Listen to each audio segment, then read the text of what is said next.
Good evening, everyone. My name is Matthew Ogden. I'd like to welcome you to a live broadcast on LaRouchePAC.com. We apologize for the delay. We had technical errors in the studio here. However, tonight's webcast will be part of our regular series happening every Friday night, featuring Mr. Lyndon LaRouche. Tonight, we're joined in the studio by Jason Ross and Leandra Bernstein, who will be engaged in the dialogue portion of our broadcast tonight. So, without further delay, I'm proud to give you Mr. Lyndon LaRouche.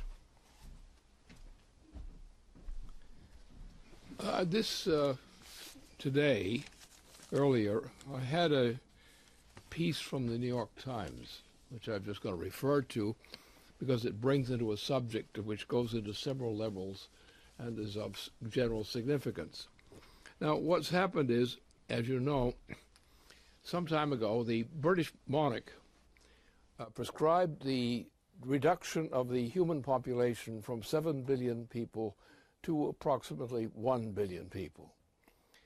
We have, since the time that this plan was made, we have seen measures of reduction of human population by all means has been pushed, and it continues to be pushed. One of the measures which is something which the British copied from Adolf Hitler. You may recall that early in the days of the Hitler dictatorship, there was the introduction of a reduction of life, termination of unnecessary lives. This program was the basic program of the Queen of England a couple of years ago. The program of reducing the human population from 7 billion people down toward the goal of 1 billion people. Now, since that time that was put into place, it was put into place during the Danish period of this whole effort by the British. Well, the Danish didn't accept it. But the same program goes on. So the purpose is to reduce the human population from 7 billion to slightly over 1. That's the policy. And that doesn't mean that's what they intend. That means what they say they intend. So therefore, we've seen in this period, we've seen exactly that process underway. And there is no difference between essentially what Tony Blair set into motion for England and cooperated in pushing into the United States through the Chicago Channel that he goes through a lot of times. So that we have that. Now we're getting two different kinds of programs which all amount to a savage reduction of the human population in general, a reduction of the population in Europe, in the Eurozone, and a reduction in the United States itself.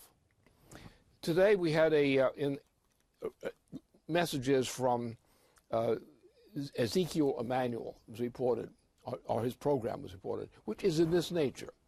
Now, what is being proposed in this report from the Times and similar sources is that they're now going at the Blair's program for reduction of the population, withdraw sustenance to bring about an end of life. So the idea of a general end of life program is an integral part of the program under this president in particular. It didn't begin with him, but he's been a key factor in pushing it. He's also, he's been killing people all over the world with complete, like Hitler-style stuff. And so we have a truly Hitler-style operation if we go back to the beginning of Hitler's reduction of life program. It's on fully now. For example, the taking of foodstuffs and converting foodstuffs into fuels under conditions where we don't have enough food to meet the coming demands of our population means that we are faced with, under Obama presently, we're faced with genocide against the American people, as well as Europeans, especially the Greeks. And now it's going to be Spain and Portugal and Italy next. We have a program of genocide, which is the opening phase program, and something more than that, of Adolf Hitler. As implicitly, this current president of ours, still sworn in now as president, is continuing to push a program which is a virtual carbon copy of what Adolf Hitler did in the beginning phase of genocide in Germany and elsewhere. And that's what's in place now. So that when we're talking about issues, we're talking about policy, first of all, anyone who is supporting the demand that foodstuffs be used to be converted to fuel, as for automobile and power sources, should be charged with being in a Hitler-like program. Obama himself, during the opening year of his presidency, of the first term, was already pushing exactly that. So that when we're talking about this, you're talking about genocide. But there's more to it than that. There is genocide, but it involves a lot of complications, as Hitler's program did too. And remember that in the tribunals on the trials of for the Nazi crimes and other crimes as well, that this beginning point of the Hitler program was also indicated to be the reason for the death sentence to those Nazi officials and others who had pushed the program. If we are today having the Hitler experience now before us, will allow the Hitler-type opening decade program with mass murders thrown in on top of it, under the personal direction of the president, starting wars, which are violations of the Constitution because there is no authorization of Congress to launch such a war or conduct it. We have a policy of mass murder is being put into view, especially by the British monarchy. Now, the British monarchy is a very interesting question. First of all, you know, we've had two 9/11 experiences recently. Right? Both 9/11 stories, the one that hit in 2001 and the one that hit recently in Benghazi, involving an official. But they're both by the same authorship, the same group, the British Saudi group combined with American accomplices. That's what we've got. And this, if we don't stop it now, it will never be stopped. So we have two horror shows. First of all, we're going very close to launching a general thermonuclear war. And what's happening from Europe in particular, and from the European system, the European Union, and NATO, what's going on now is exactly that. This is Tony Blair stuff. Tony Blair started a second war in Iraq, which was unwarranted and was a violation of international law. And it was pushed through with lies. Blair lied. He always lies. He's a mass murderer. He's already certified as that. So the question is, here we have an economic problem. But we don't have just an economic problem. On the idea, the insistence of this administration in forcing the conversion of food into fuel, who refuse to take the measures in agriculture necessary to create the food supply we need. And that's the problem. The measures are not being taken. So we have before us a not only deliberate genocide, but we have shameless genocide, brazenly shameless genocide, just as Hitler did in his opening phase of his genocide program. And we know what happened to that. So the question is, no one has the moral right to support Obama's wars, illegal wars, unconstitutional wars. No one has the right to still starve Americans to death by converting their food supply into fuel. And these are the measures which we have to consider. And you have this discussion in the Times that occupies most of the editorial comment column. And it pertains precisely to this. And I won't even go through the details of what this says. It's in today's Times. But it's awful. It's disgusting. It's immoral beyond conception.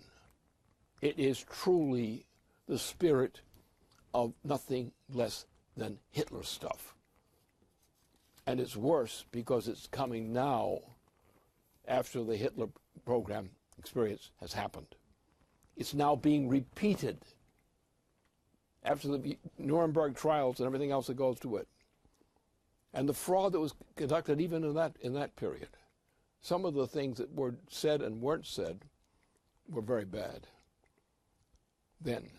But this I think, is the crucial thing. We're in a period where you say talk about government policy. How can you talk about government policy without blushing?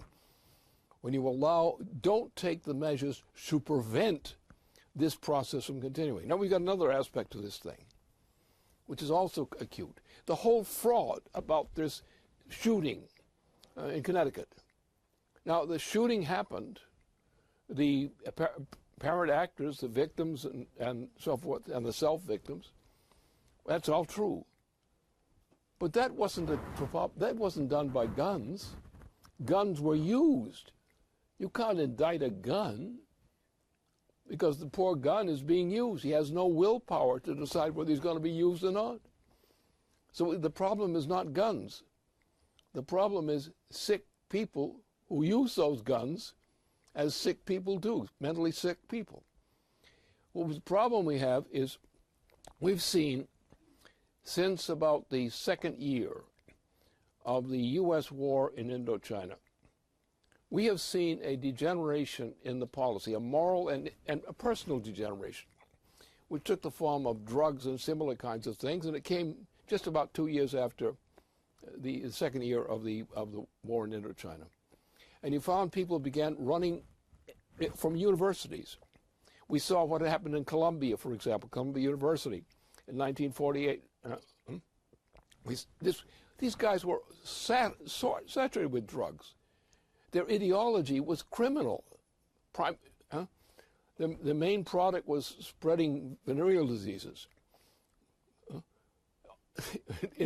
I don't know, from Chicago into Chicago, but there was a lot of venereal disease going on. And so what's happened is we found with the lack of meaningful employment, the lack of challenging employment, intellectually challenging employment, which is what makes the difference. People have to take pride in themselves. If they don't take pride in themselves, they'll do anything. If they don't see themselves as a person of value, they don't see what they're doing as an expression of value, they become demoralized, and so forth. What we have is a very serious problem of mass insanity among our young Americans, say in their 20s.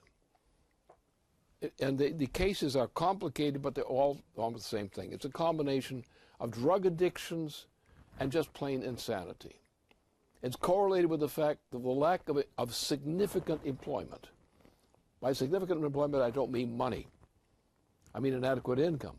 But I mean significant employment is the opportunity to do something which defines you not as a clown, but as a person, as a productive person. And what we're seeing, and this little column from the Times, it gets to the point, we're seeing a degeneration of the population. And we see that degeneration reflected in people, including physicians, and like this lead character here on the leading item here, the same thing. What he said is disgusting. It's evil. It's disgusting. And the very speech, the argument he makes, takes us back to what I recall as what was happening in Germany early on during the Hitler government. I know how it started. All the way back to, of course, Hitler's rise to power. But I also know how it started going into Hitler's rise to power. And that what he did, in the words of murders and other kinds of things, that went from there. I know in good detail what happened. I don't know all the facts, but I know the essence of the facts of what happened not only in Germany, what happened in France on a mass scale, what happened in Italy on a largely mass scale, what we saw also in the occupied territories of Eastern Europe, the same kind of thing. And the point is, if we cannot live as a people if we condone the attitudes and practices which this represents. There are many things we have to accomplish, but the problem is, I know, being an older man and having many kinds of memories from many parts of the world, I know that when something like this occurs, a state of mind of the type we see, the cover-up on what happened in Connecticut, I see that, and I know exactly where that logic is going to take us.